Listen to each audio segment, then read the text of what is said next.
Hello and welcome to the King Street Cinema podcast. My name's Andy. I'm joined as ever by James. Hello. Hello, James. You lifted your arms in the air there as a bit celebratory. I'm here. I'm here. Ooh. It's Tuesday, podcast day. Yeah. Probably released on a Wednesday or Thursday. Yeah, but we're recording on a Tuesday. We're going to do a kind of director's special. We've done this sort of thing before.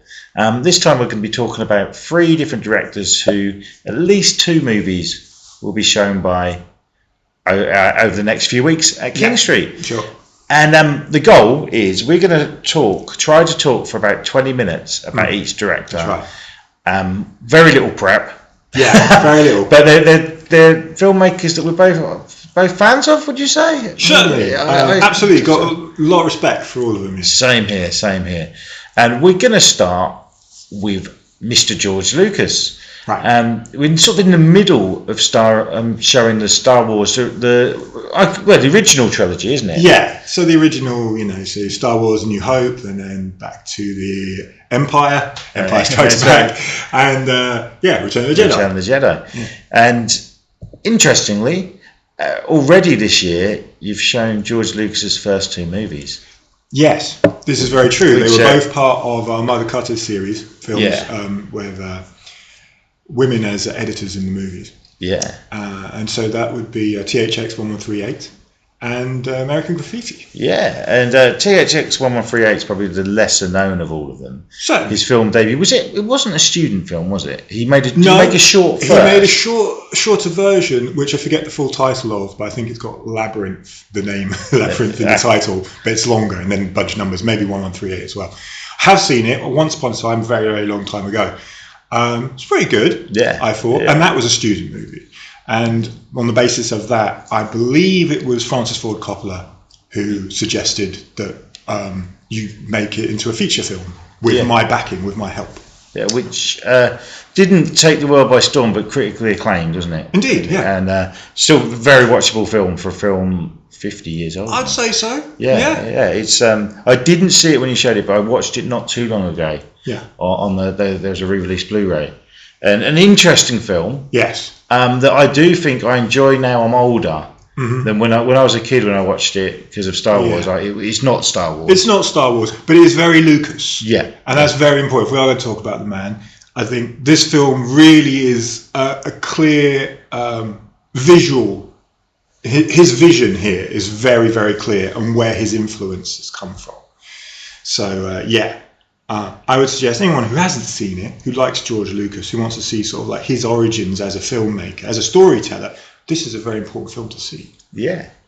And that led to 2 years later, he made would you call it teen or coming of age drama? Yeah, certainly teen. Because it's the kid that sort of at the end of school, isn't it? Yeah. Like the end of high school. End of high school, yeah. It's just, because being the 50s, it's not the 50s, it's 1962. 62, is it? Which is, again, very important because it is Lucas, it's at the time when Lucas was 18, and it's kids doing what he was doing at the time. It's not a sort of a story which is just, something like a fantasy almost. Yeah. It's very much based on a lot of it of what his life was like at the time. Yeah. Because he wanted to be. Because a lot of it's about the cars.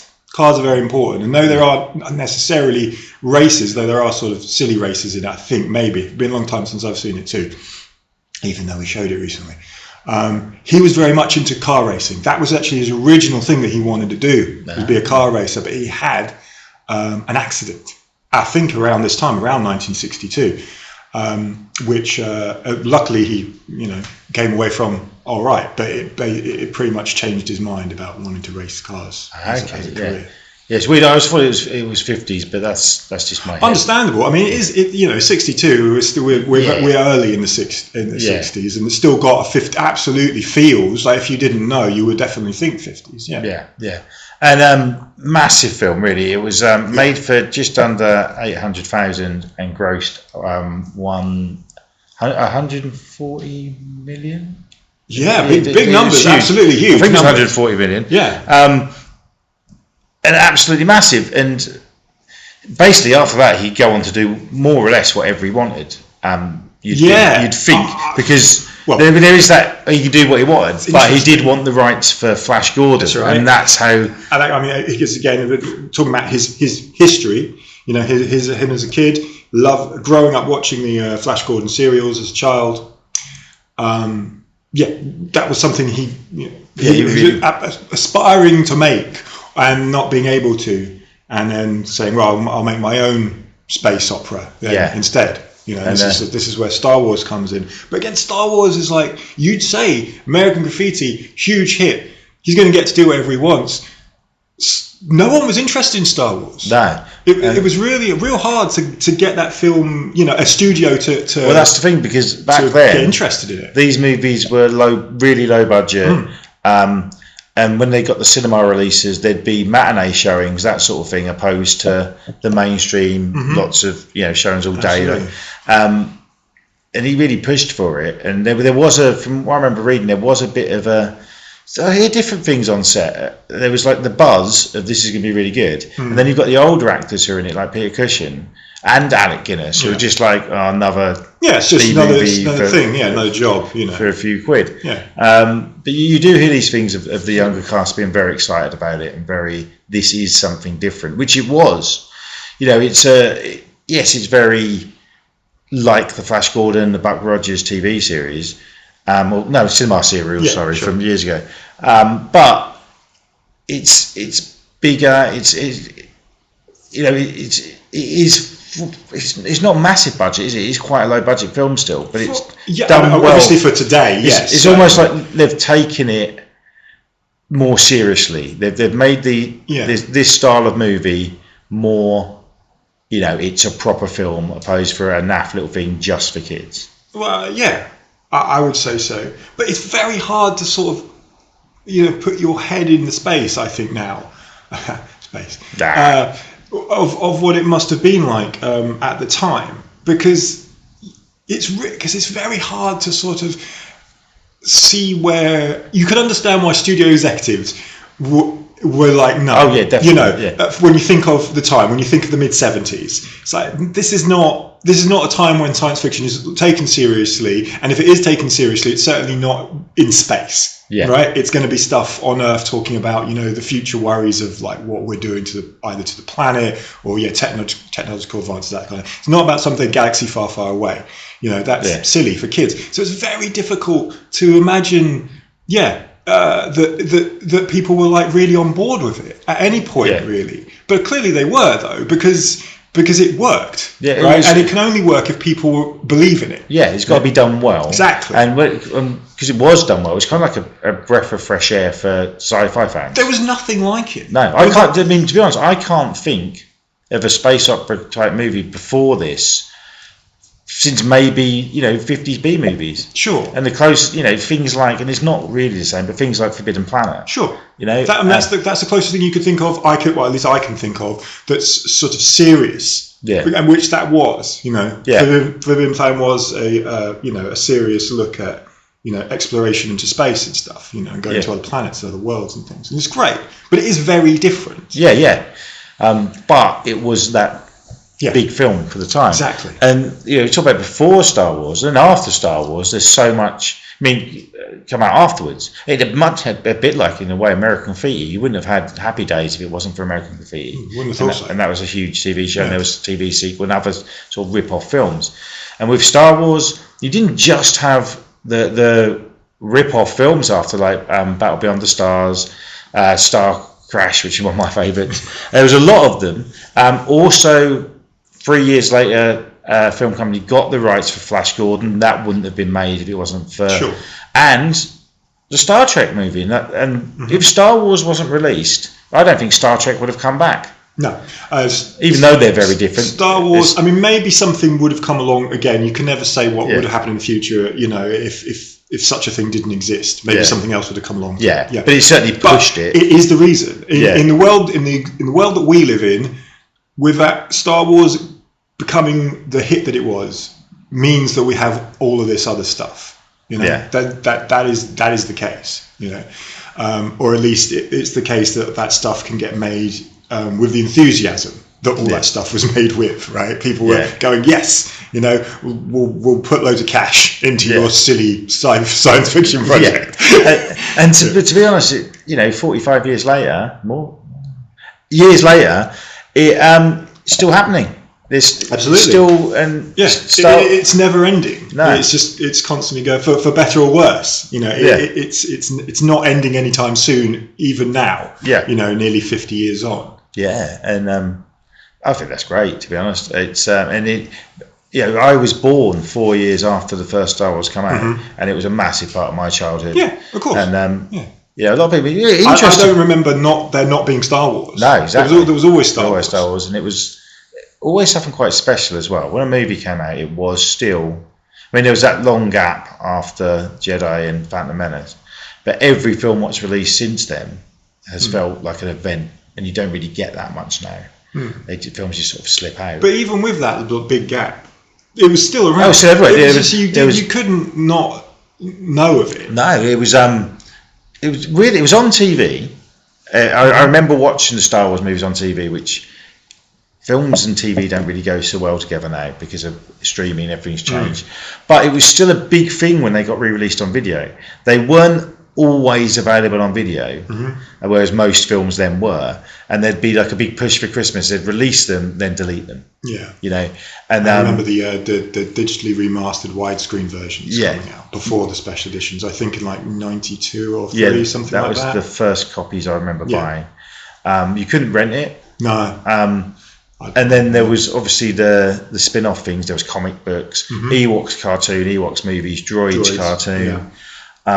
Novels, audio story, loads of stuff, and that's what kept it going. But there was always that push that people wanted another film, and when we finally got it, it was huge. We spoke about that. We've done an episode on Phantom Menace, also directed by George Lucas. I'm trying to get this time frame. There is a lot we could talk about. Obviously, the Star Wars movies are a huge thing, and then I guess we should move on to Indiana Jones. Jones, Harrison Ford went on to work with him with that. George Lucas involved in the story, basically executive producer. It's his idea. It's him going. It's another thing for him. Like as a child watching these kind of characters, I can't remember exactly what there is a basis for this one, but I can't remember what it is. Adventure, swashbuckling kind of things, adventure stories.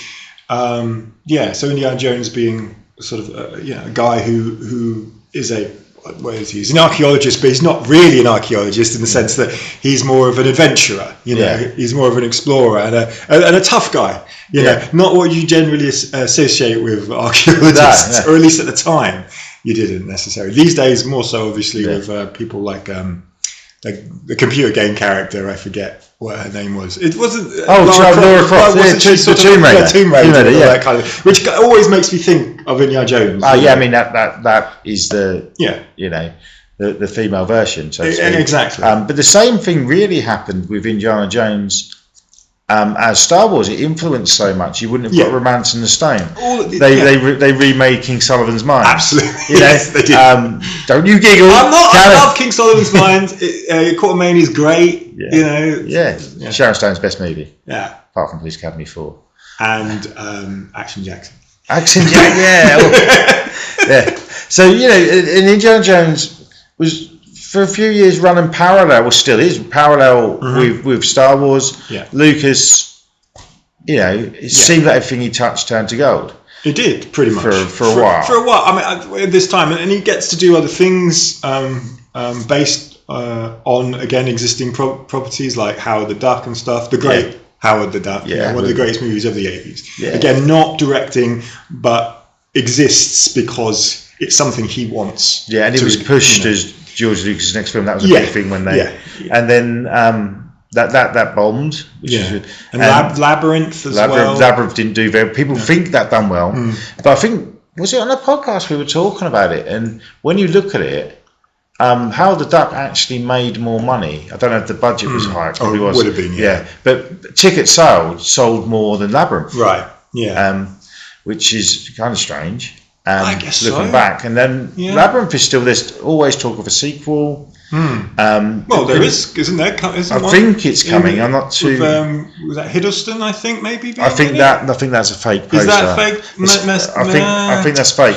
But there was talk of, I forget the guy's name, the director of The Black Phone had the rights. The horror film. Yeah. He had the rights. I don't know what's going on with that, but that was officially announced. Right. But sometimes these things come out really early, then things change, don't they? So I haven't heard much more. Yeah, there was a Middleton poster, and when you looked at it, it said like coming to Netflix or Disney Plus or something this November, and it's not. You know, it's It's sad. We're living in a time when there's a lot of fakery now because on the internet and stuff with movies that people want and also don't want, so they can be a lot stirring the pot kind of stuff. Yeah.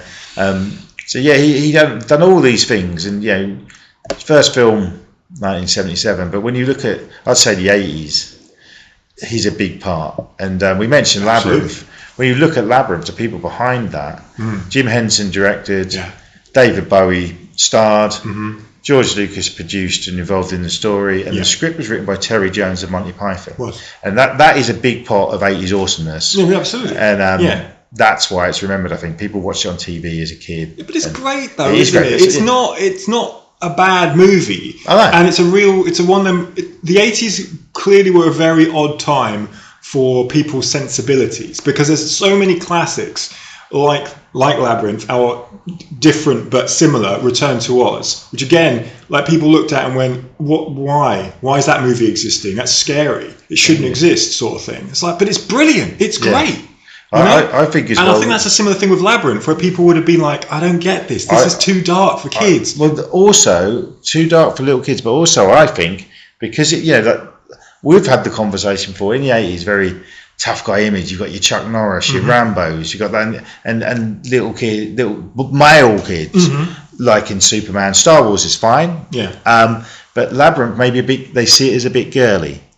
Maybe. And we'd spoken about the movie Supergirl. My period, that's why that bombed. Maybe. And I think Labyrinth does come into that. It's about a baby, it's about a girl. Yeah, sure. I mean, you probably. But you could do that now, fine. Yeah, you're probably right. But I remember seeing Labyrinth and being very young when it came out. I'm like 5 or something, I think, when I see it, and I remember being a bit scared by it at first. I remember the goblins being quite scary. You've got that scary side for kids, but then you've got the comfort, the fun music. Yeah, exactly. And then when the music kicks in, you're like, oh, it's okay. Sort of thing. It's wonderful. Yeah, Henson, brilliant. Hence, being able to juggle. It works really well. I think it is one of those movies that hasn't aged at all because it's mainly in the fantasy world. Yeah.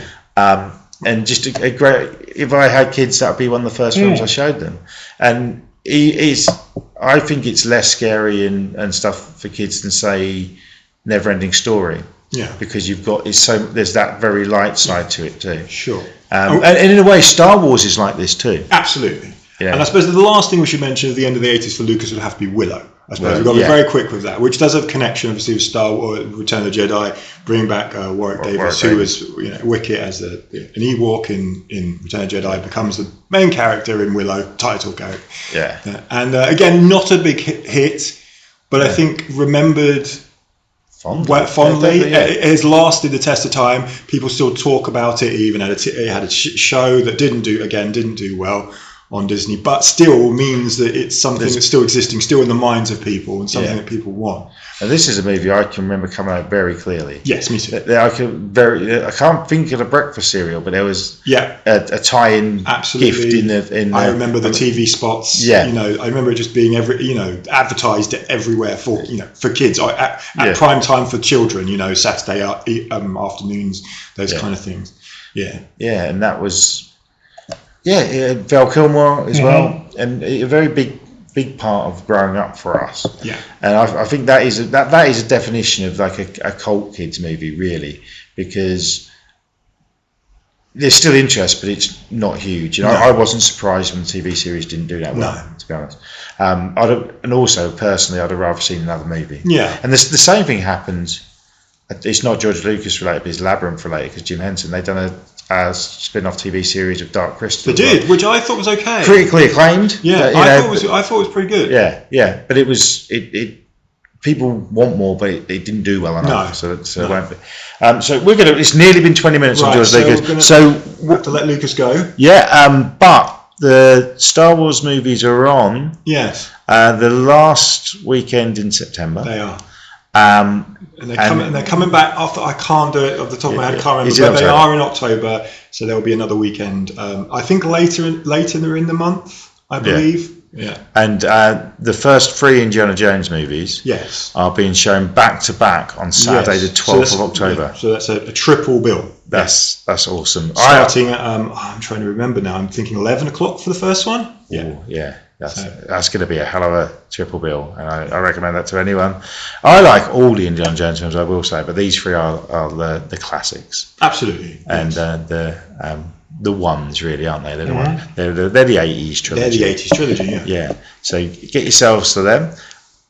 Spielberg directed those movies. He did. And he also produced the Gremlins movies. He did. And Gremlins 2 is being shown on October the 25th? 25th. Double bill with Piranha. You can buy individual tickets if you can indeed, yes. And part of the VHS Be Kind Rewind season. Yes. Both directed by Joe Dante. Let's do 20 minutes on Joe Dante. Brilliant. Yeah. Joe Dante is, if I had to name a favourite director, I couldn't do it, but Joe Dante's name would be certainly come to mind. He's certainly one of my favourites of the post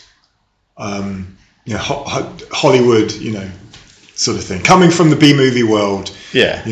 Growing up with working for Roger Corman early on, making just great fun, exciting films, which can be enjoyed. Not all of his films can be enjoyed by all, but certainly a lot of them. And some as his career went on, he went clearly very influenced by B movies. Yes, his background is certainly as far as I think he's not a.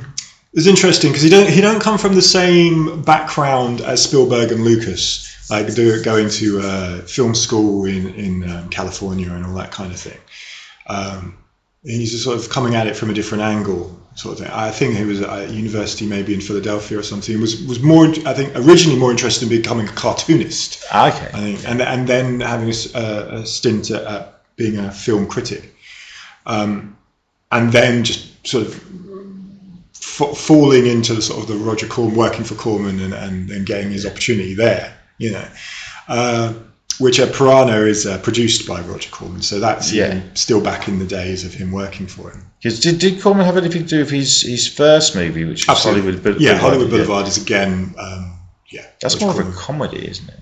Yeah, I mean, I've only seen it once, a long time ago. Joe Dante makes comedy. He does, but more of a straight comedy opposed to. I think it's very silly and it's very satirical. Again, like I think a lot of his movies. Yeah, but it hasn't got that sci-fi element. Oh no, right. If we're talking about genre, it's not sci-fi. It's not horror. No, it's more. It's comedy satire on the business, on the Hollywood system. Yeah. And that's one I've only seen once, and it's kind of his most forgotten film, maybe. Yeah, it's a funny one. It's I think it's great. It was made as a dare. Corman, I'm pretty sure it's Roger Corman says, dares him to see if he can make a movie for only like $50,000 or something like that. Like really. Okay, so and they did. Yeah, and said we can do it. They used a lot of footage that was already shot for other Corman productions. It's a great movie. Again, this one certainly not for kids though. So I mean, it's starting again in the sort of, I guess you'd say, exploitation, or even sometimes maybe even sexploitation. There's a lot of nudity in it. There's a lot of sexual references and things that I think would be difficult to get away with today in a comedy. If you see what I mean, like just the sort of times have changed kind of thing, elements to it. It's probably a little bit like which shouldn't really be making fun of those kind of subjects so much, I suppose, and having a little bit more respect for people in general. But I always still watching it, I still think of that I don't see it as being mean spirited. It is always, I believe, done with just won't make people laugh. Yeah, and you got to think it is half a century old. Yeah. So sensibilities have changed. Mm-hmm. But that's Hollywood Boulevard. I mean, when you get to things like Piranha, what that was showing, I don't think that exists in the film. I think this is this is certainly a horror movie. It is a horror movie, and it's got comedy elements to it, but I still think it's still more horror than horror comedy. Even though it's fun. It's a weird one. It is a horror, but it's kind of... it's a rip-off as well. It's spoofing Jaws. Yes, I mean, I'd say spoof opposed to rip-off. Yeah. Because it's fully aware that Jaws exists, and it has nods to it. Well, it has to. And Spielberg, who recognised this and was very happy with the film, he's the main reason why it gets to be shown, because Universal, I think, were going to make it not able to get released at all. And Spielberg said to them, no, it's fine, it's okay. I think this is not, something that we should be worried about. You know? Because it was coming out around the same time as Jaws 2. So I reckon his thinking was it's a good film. Yeah. And that will actually encourage people to want to see Jaws 2 because he put it back in the mindset. He called it the best of the Jaws rip-offs. Yeah. He said so. And then later on, he obviously went on to work with Dante. Absolutely. Yeah. His next movie, uncredited, he was one that he directed with someone else, the Rock and Roll High School. Yeah. So Rock and Roll High School is directed by, I can't remember the guy's name, oh dear, but so it's the same person that he directed Hollywood Boulevard with. But Dante's not supposed to be, apart from I think some having a writing credit, he's not really meant to be involved in the direction of the film, but the director got sick for a bit, was unwell, so Dante stepped in. Okay, I remember hearing well, there was a reason. I thought it might have been the technical problems, but if he was ill, so and that's that's Corman as well. That's still we're still in the Roger Corman days here. Basically, the Ramones movie. It is the Ramones movie. It's a good fun film. This is the beginning of where we're seeing film for all. Really, I would say this is not a movie that kids couldn't see. If I remember correctly, I think it's 15. I'm sure it may be a 15, but I don't think there's anything like overly crazy, like explicit or horrible stuff, which, like I say, that exists in Hollywood Boulevard. Yeah. So, it's and Piranha as well, I think, has more gore, and there's no gore in Rock and Roll High School. Yeah. But I don't even think there's much nudity, if any, in fact, in Rock and Roll High School, which there is in Piranha. Yeah. So it's probably just for this maybe swearing, I suppose, language that gets 15. Yeah, I can't because I remember it being quite tame. Yeah, it might even be a 12 now. Yeah. But that's about it. They done a special edition. Yeah. And then the film, kind of his breakthrough movie, I'd say, because Piranha done well, sort of a cult hit, didn't it? And spawned a sequel with James Cameron directing. There are connections with Piranha. I just wanted, with other films that we've talked about, I want to talk about just very quickly, talk about Phil Tilbert, who did the special effects. He worked on Star Wars movies, did like animation sequences and stuff.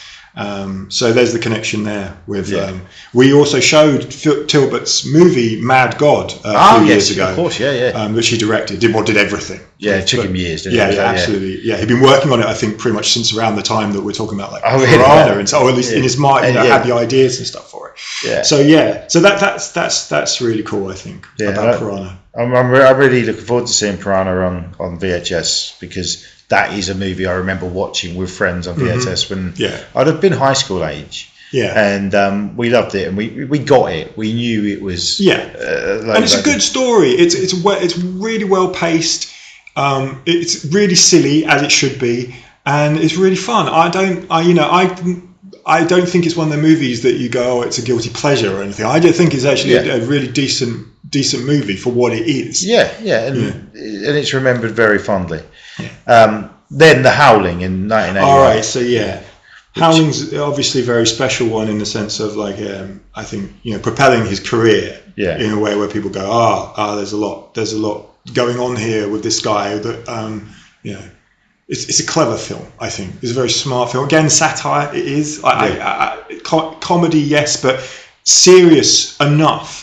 Serious enough that you don't necessarily just go, right, I'll just sit back and it's a comedy, sort of thing. I won't bother thinking, kind of thing.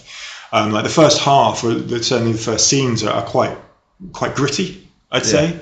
Oh, definitely, yeah. And it's clever because it lulls you into thinking it's one thing and it turns out to be another thing, which was intentional because making a werewolf movie at that time was very much seen as a bygone thing. Yeah. And so slasher movies were the thing, obviously, in 81. And it does start off with that slasher vibe, doesn't it? And then it turns into it being supernatural, with Elliot's mum from E.T. Indeed. So there's Dee Wallace, who was had horror backgrounds with Hills of Eyes. Yes, of course. But this has definitely got to be her one that people go, she's going to be in E.T. next, I'm sure again Spielberg would have seen this. Yeah. She went on to be in Low Cujo. My personal favourite, Critters. Critters is great. Yeah. So known for being in the horror movie side of things more so than anything else, I suppose. But with The Howling, you said that there hadn't been a werewolf film for years, but it did come out the same year as American Werewolf in London, which kind of overshadowed it. Yeah, certainly. Rick Baker, who did the special effects, the creature effects for American Werewolf in London, was originally working on this one. And does get, I think, a consultant credit on this one. Okay, yeah. But it's Rob Bottin, isn't it? I think, who ends up doing who did The Fog previously, and he worked under Rick Baker. He's apprentice, and then goes on to do The Thing, which we'll be talking about, I suppose, in a bit. In about 11 minutes. In about 11 minutes, which I think will be his most known work. Yeah. Well, we'll talk about that yet. Yeah. And then I'll just quickly go through. So we get to Gremlins. Because in between he only done a little bit in as a segment in the Twilight Zone movie. He did a couple of episodes of Police Squad on television. Yes. He was asked to direct Airplane, turned it down. But he said he would do a couple of episodes of... that's cool. And then Gremlins, which is the big... Yes. It's his movie. Yeah. It certainly is the movie that anybody who knows anything about Joe Dante at all, or nothing about Joe Dante, will know Gremlins. Yeah. It's the movie, Yeah. But we'll talk about the second one in a bit. Yeah. Then Explorers, which... unrealised movie, wasn't completed because the studio wanted to get it out as quickly as possible, so Dante was never happy with it because it just wasn't finished as a film. It's a good movie, but you can see it's incomplete. Yeah, definitely. A kind of abrupt ending. Yeah. And then also the same year, Inner Space. Inner Space in 87. Wonderful film, I think. Yeah, I remember that fondly. I'm not sure how big a hit it was or anything. It wasn't because... if I remember correctly, Dante reckons that mostly it wasn't a hit because the marketing was awful. Okay. They didn't market it properly, and the poster was absolutely terrible. Didn't have anyone on the poster. Didn't show what the film was at all. Oh, really? I've not seen. I've seen a poster with. It's like a painting with all the characters. Yeah, that's not the original poster. The original poster is a thumb and a finger, massive thumb and finger with a tiny the size of the ship. Between the thumb and the finger, which you can hardly see. It's good. Nothing. It means nothing. I need to Google that. But great cast: Martin Short, Dennis Quaid, Meg Ryan. Yes. Well worth watching if you haven't seen. Absolutely, and has all of Dante's other cast members doing loads of big parts. Like in all this. Again, that's a really important part of Dante. Dick Miller's in every single one, but there are other names as well. There are other people that were in a lot of them, and that's a really important part of his career. Is that working with people that he trusts, that he knows are going to deliver what. So that's great. Yeah, I love that. Then after that, he'd done a segment in Amazon Women on the Moon. Which is fantastic. Bonkers comedy. That's classic 80s silliness. Love it. Yeah, really. I've got that film, so it must be available somewhere, but you don't hear about it much. Yeah, I don't. Okay, Landis is one of the directors. Joe Dante. Can't remember. There's a couple of others. Yeah, a couple of others, and ensemble cast including Steve Guttenberg. Yes, which is, he plays a jerk, playing a bit of a dick. And then another more or less straight comedy. But it's satire again in The Burbs. Oh, absolutely. And another well-remembered movie that didn't do very well because people just didn't get it. Yeah. This is a part of Dante's career is people not getting his movies, sadly, just not understanding like what his wavelength, right? They're not really quite on par with him, which I think is a sign of a genius, really. His and then after that, the other movie that you're showing, Gremlins 2, New Batch. Now this was a fair size hit, but another misunderstood one. Absolutely, this is the closest Dante ever got to making a movie that was him. This is truly him. This is his movie where he's been given all the creative control. Gremlins, he didn't even want to do Gremlins 2, was not interested in making a sequel, and ended up doing it. As long as he had creative control. Much like Toby Hooper with Texas Chainsaw Massacre 2. Mm-hmm. Yeah. And he went bonkers with that as well. Yeah, he did. Yeah. To great effect. Yeah. So I love Gremlins 2. I'm one of the very rare people who says that it's on par with the first one. It's a very different film. If you're going into Gremlins 2 thinking it's going to be like Gremlins, you're in the wrong movie. Yeah. This is a movie that should not be considered a sequel to Gremlins. This is a movie that is something of itself. Even though it clearly is a sequel, it's made to be looked at more of a satirical look at sequels in general and the concept of a sequel for Gremlins. So it's a bit heady, it's a bit weird, it's a bit but it's crazy, very funny. But it's hilarious, and if you get it, I think people love it, absolutely love it. It's certainly the funnier movie of the two. Yeah. It's almost like they've taken the Spielberg out of it and put more Dante in. Right. It's full Dante. You don't get more Dante than this movie. Which probably could be a bit much for some people, but I absolutely love it. I just think it's great. Then it's a few years. 3 years later, another movie that underperformed, drama, Matinee. Drama comedy, absolutely. And again, this is written by the same guy who wrote Gremlins 2. Okay. So this has, I've always said that they're kind of, though they look on the surface very different, I can feel a similarity with the two. I can see and feel that this is a movie by people that love what they're talking about, what they're having a look at, and it is, again, it's a bit of a satire, a bit of a parody of the 50s. I think it's again not 50s. I think it's early 60s. It's another one early 60s where you feel it's the 50s, but it's not. Set around the time of the Cuban Missile Crisis. So that's like 62, maybe something like that. Early 60s. Early 60s, and this is William Castle. This is a homage to William Castle, who was a filmmaker and also a theatre creator in a way, an experience that made you feel, give you more than just a movie, would give you sensory experience where the chairs would either move or vibrate, be things splashed at you, sound effect, extra things, people running around in the cinema as characters that you'd see on the screen, actually in real life, that kind of thing, and absolutely wonderful, turning the whole thing into a real fun. Yeah, something more, and it's a great movie with who we got in that John one? Goodman. Yeah, Dick Miller again. Yeah, and was it? No, I'm confused. I was going to say, is it the kid from Erie, Indiana? He is. He's not the main kid in it. He's like the friend. He's in it. Okay, then we'll just quickly, because still got a lot. We went more mainstream afterwards with Small Soldiers, which was a big, I think that was a big hit, and then his work sort of, he takes gaps. I don't know if he'd done TV stuff as well, but Small Soldiers was in 1998. 2003, which I can't believe is 20 years old now, Looney Tunes Back in Action, the Brendan Fraser, like Roger Rabbit, Half-Card. That's a film I didn't like when it first came, but when I rewatched it, I loved it. I think I was expecting more from the cast, and maybe I was at that age because I'd have been like 22, I'm like, I'm too old for this, whereas now I don't care. And then Trapped Ashes, which I've never heard of, in only partially done a segment in that. The Hole, which The Hole done quite well, I believe. Probably. Do you know what? I have seen it, but I don't know anything about how its numbers or anything like that. And then the last movie he actually directed, he's done. I know he's done things like Legends of Tomorrow a few years ago, TV stuff. Was Burying the Ex in 2014, which another movie that I enjoyed, but it was very similar to another film that came out at the same time called Love Her to Beth. Yeah, Love It. Something like that sounds about right. Yeah, and that kind of zombie movies, aren't they? Yeah, sort of a love, comedy, love story. Ex coming back from the dead, sort of. But it is official. He's doing a movie called Little Shop of Halloween Horrors, which I don't know if it's a reboot or sequel to Little Shop of Horrors. Yeah, which if anyone's going to do that, it would be him. I totally think he's the man to do it. Little Shop of Horrors originates in the 60s, early 60s. Roger Corman film.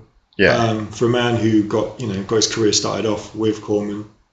there's a lovely homage to him, Yeah. which I'm sure is the reason why he's making the movie. Yeah, he's at the stage where he wants to do it. Yeah. He just looking at his TV. Obviously, we briefly mentioned Andee and James. Yes. He directed something. He was directed a few episodes and was a co-creator, I think. Yeah, and more. And that was great. Obviously, I would just mention that was a fantastic show of our childhood. Yeah.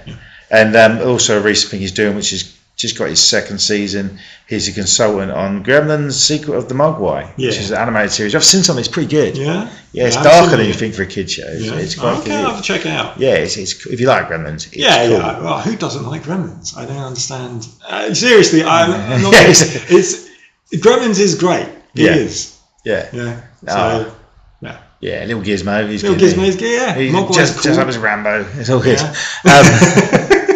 Well, that's 2. Yeah. And 2 makes fun of Gremlins, and rightfully so, because Gremlins is something that you should make fun of, but it's still great. It's laughing with it. Yeah, surely. exactly. Yeah. But it's Yeah. Gremlins 2 is a clever film, and I would suggest everyone go see it. Yeah, and as well. It's a great double bill. Yeah.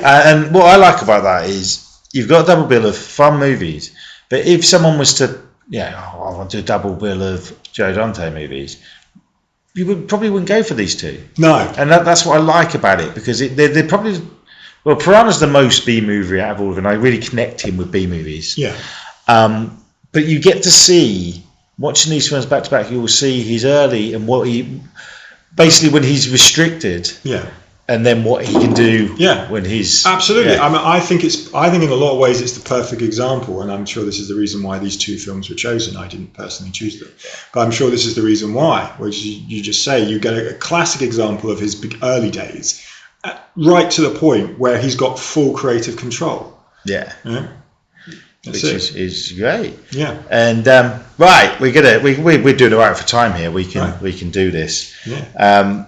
John Carpenter, who's a director. I've been watching a lot of his movies lately, but I've saved rewatching Halloween and The Thing because I want to do them both at King Street. Excellent. And it's a little tradition of mine the last few years. Anyway, I need to see a film around Halloween, or a couple of films around Halloween at your cinema. Last year was Christine, I saw. Oh yeah, and absolutely Texas Chainsaw Massacre. Yeah, that sounds right. So this year we've shown that once since as well. Texas Chainsaw. Yeah, no, I missed it. Yeah. But you've got The Thing on October 11th, part of the VHS season. Yes. Another one I first saw on VHS. My friend Andrew lent it to me when I was in school. Excellent. And I was far too young to watch it. Me too. I saw it when I was very young. I think maybe 10.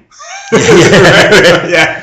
And the pattern for the movies we're talking about seems to be that gone on to become a classic, but didn't do very well.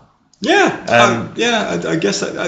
The Thing has. If we just start with The Thing. The Thing has a starting off point, a jumping off point into the world of the world of The Thing. Everyone, let's watch The Thing. It comes out at the worst possible time, like a week before E.T. Yeah, when everyone likes nice aliens. Yeah, exactly. Yeah, that clearly makes a huge difference, in the numbers and everything, and people's interest and all the rest of it.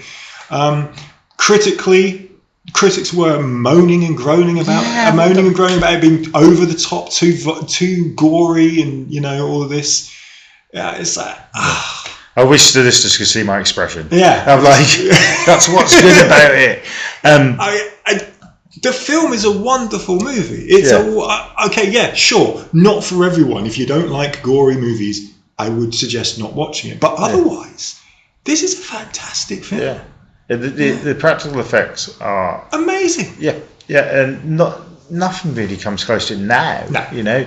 And the cast. I mean, the effects might overshadow the cast, but you put Kurt Russell and Keith David in anything, and I'm watching it. I don't think it does overshadow them at all. I think there's enough drama in this movie. There's enough time with the actors. When you watch it, you know that because there is that, But when people go back and talk about it.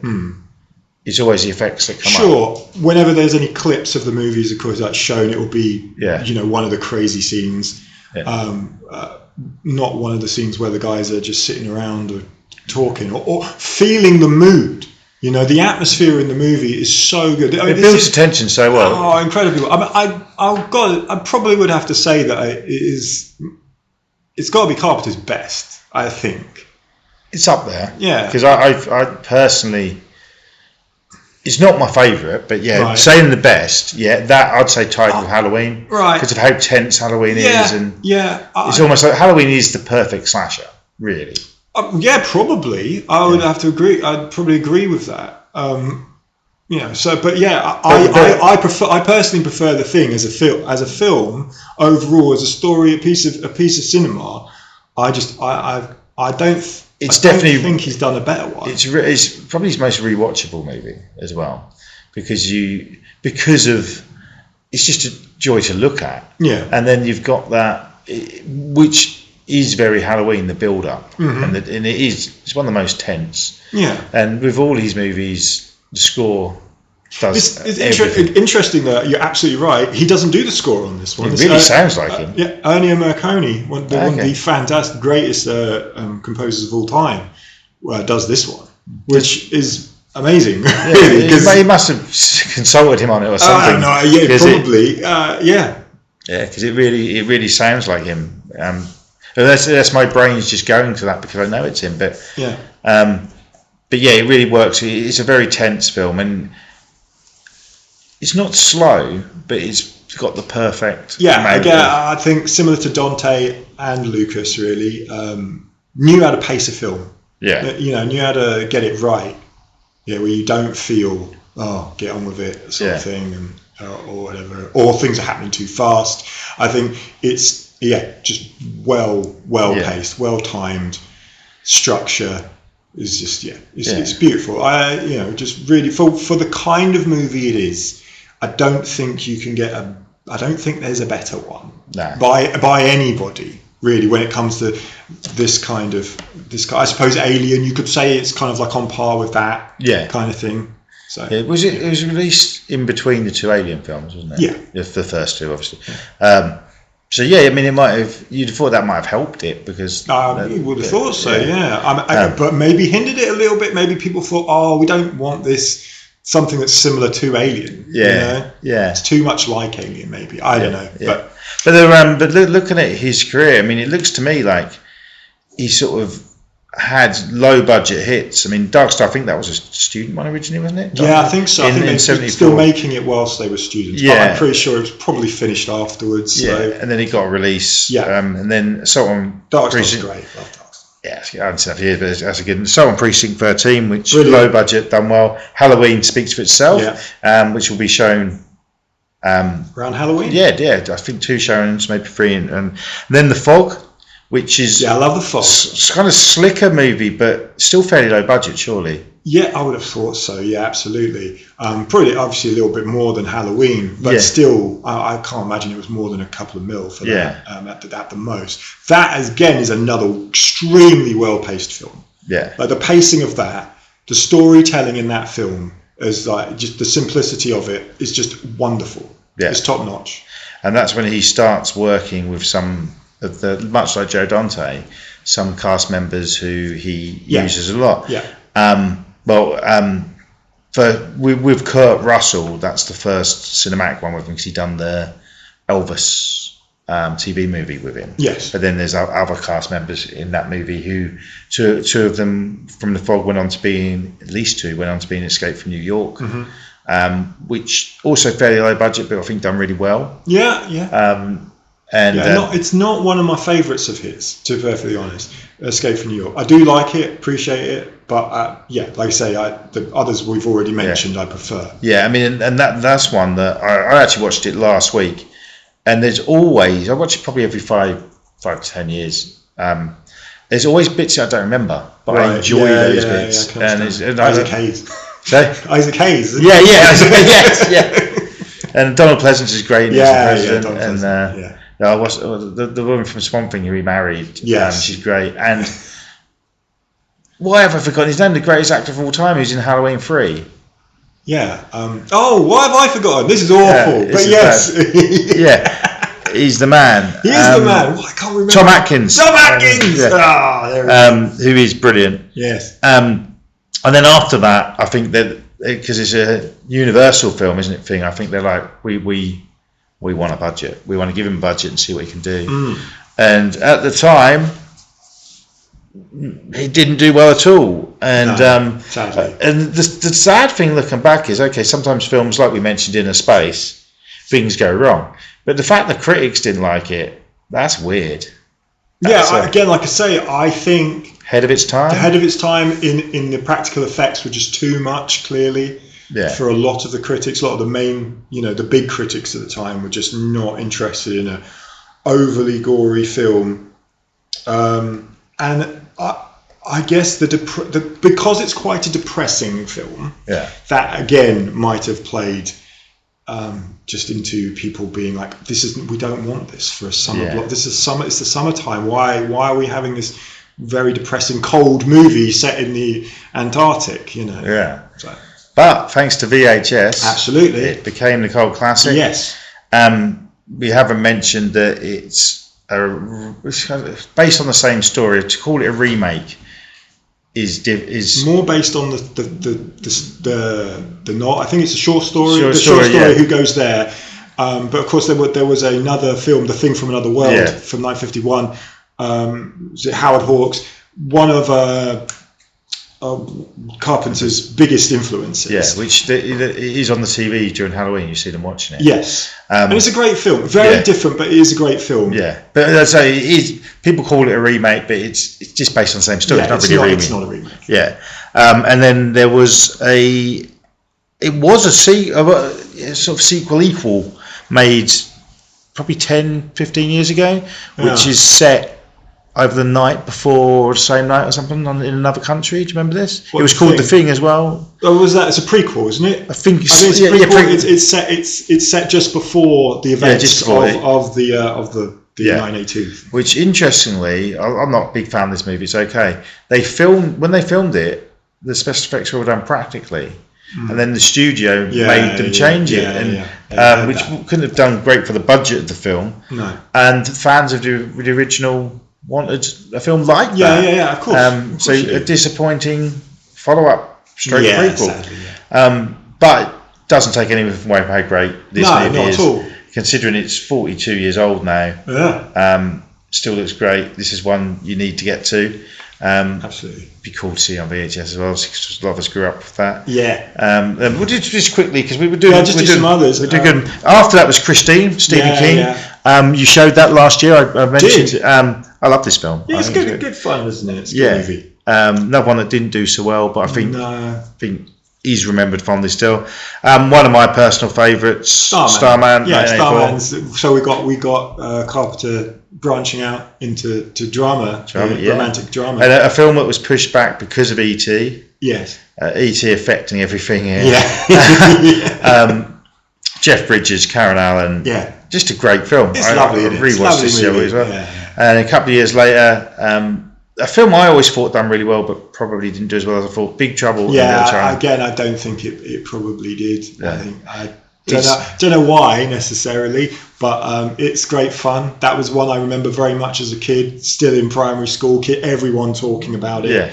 Yeah. This I watched a couple of days ago, and it's 15. I knew it was 15. Yeah. But it's a lot more adult than I remember it. Yeah. Human trafficking, things like that. Yeah. And I don't know if it was. It's the 80s. Yeah. And that gets kind of like, that's aside. It's not important, even though, it should be. Yeah, you wouldn't pick up on it as a kid. No. And they probably slightly edited on TV and stuff. I would have thought so. But it's a really fun movie. Great martial arts. Yeah. Great creatures. Great action. Yeah. Funny. Yeah.